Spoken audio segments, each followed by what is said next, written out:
He's a good time trialist, Michael Matthews, but I think he's going to lose this jersey as well.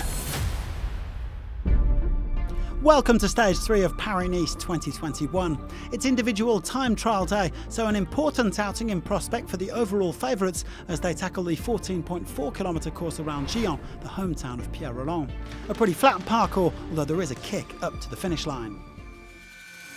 Several time trial specialists taking part today, and the early benchmark was set by Rohan Dennis, world champion in 2018 and 19.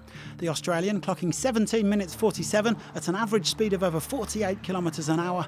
Dennis apparently not feeling any ill effects of a couple of crashes on stage 1. He was 14 seconds clear of Tony Martin, the former 4-time world champion and the winner of Paris-Nice in 2011. Now, Dennis's Ineos Grenadiers teammate Tao Geoghegan Hart is one of the contenders for overall victory, but the winner of last year's Giro d'Italia lost a bit of time today, 44 seconds on the winner. The defending champion, Maximilian Schachmann, limited his losses though, coming in just 9 seconds down on Dennis. The Aussie would eventually be ejected from the hot seat. Steven Kruijsweg came close before Søren Kragh Andersen set a new fastest time of 17:44. Another superb effort from the winner of last year's time trial on Paris-Nice. And there were still more twists and turns to come, with Primož Roglic and Rémi CAVAGNA both on a flyer. Now, Roglic won his last time trial at the Vuelta, beating Will Barter by just a second, and the Slovenian did enough here to unseat Kragh Andersen.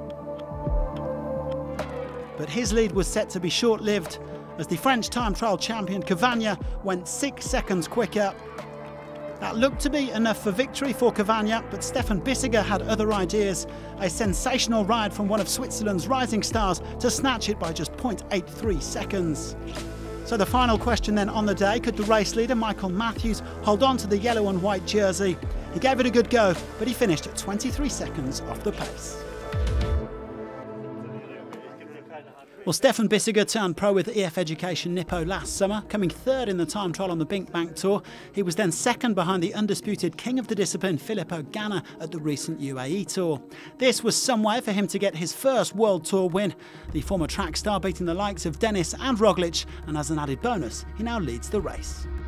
I'm quite young, so I still have to establish myself to the others.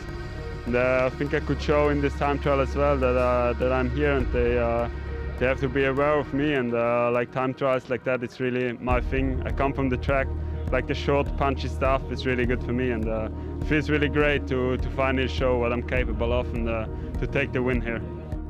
BISSEGGER taking his second career win after a stage of the Tour de l'Ain, beating CAVAGNA by under a second. Also an impressive ride from the young American Brandon McNulty to come fourth just behind Roglic. BISSEGGER also securing a first victory of the season for EF Education NIPPO. He leads CAVAGNA overall and Roglic, with Matthews slipping down to fifth, some 9 seconds off the pace. No changes in the points or mountains classifications. Sam Bennett still in the green jersey, Fabien Dubé stays in polka dots. BISSEGGER is now the best young rider at the race as well, ahead of McNulty.